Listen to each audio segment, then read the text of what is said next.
Here's the right question. Mhm. How do I make myself into the perfect date? You answer that question and you will not have any problem answering the previous question. It's like, what do I want in a partner? If I offered everything I could to a partner, who would I be? You work on that.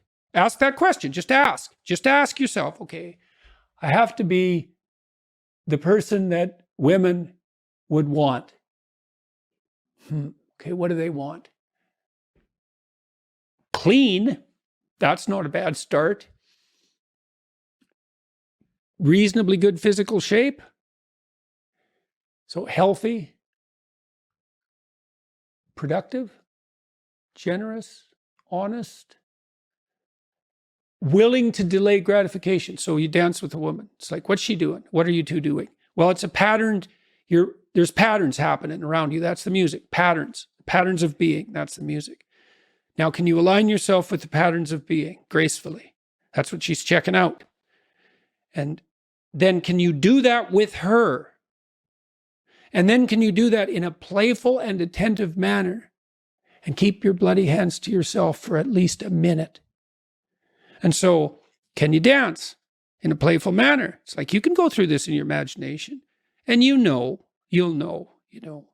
And then you think, well, how far am I from those things? And the answer is usually, man, it's a pretty horrible abyss separating you from that ideal. But the harder you work on offering other people what they need and want, the more people will line up to play with you. And so it's the wrong question. It's like, how can I be the best partner possible? And then you think, well, if I do that, people will just take advantage of me.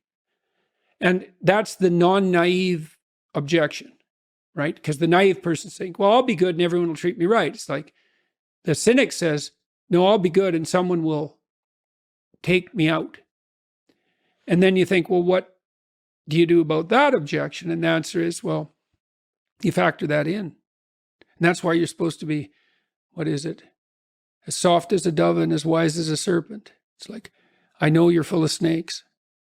I know it. Maybe I know it more than you do. But we'll play anyways. And Take that's a the good risk anyway. That's right. Voluntarily, right?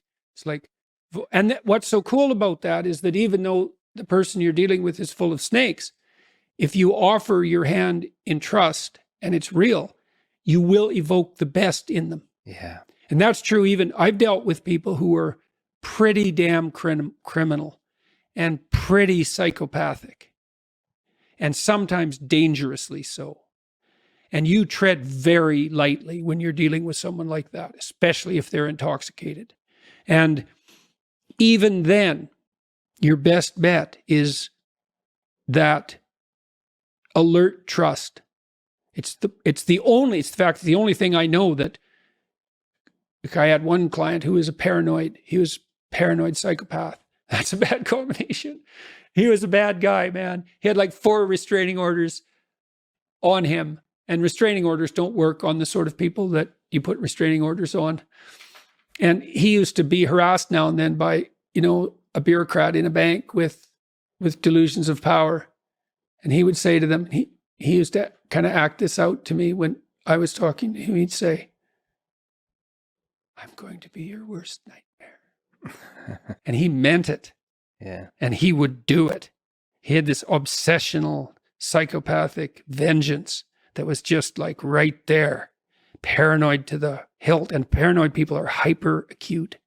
So they're watching you for any sign of deceit or manipulation. And they're really good at it because like they're 100%, that's what paranoia is. It's 100% focus on that. And even under those circumstances, if you step carefully enough, you can avoid the acts. That's a good thing to know if you ever meet someone truly dangerous. Absolutely. I believe in that being fragile, nevertheless, taking that leap of trust towards another person, even when they're dangerous, especially when they're dangerous. If you care, if there's something there in those hills you want to find, then that's probably the only way you're going to find it is taking that risk.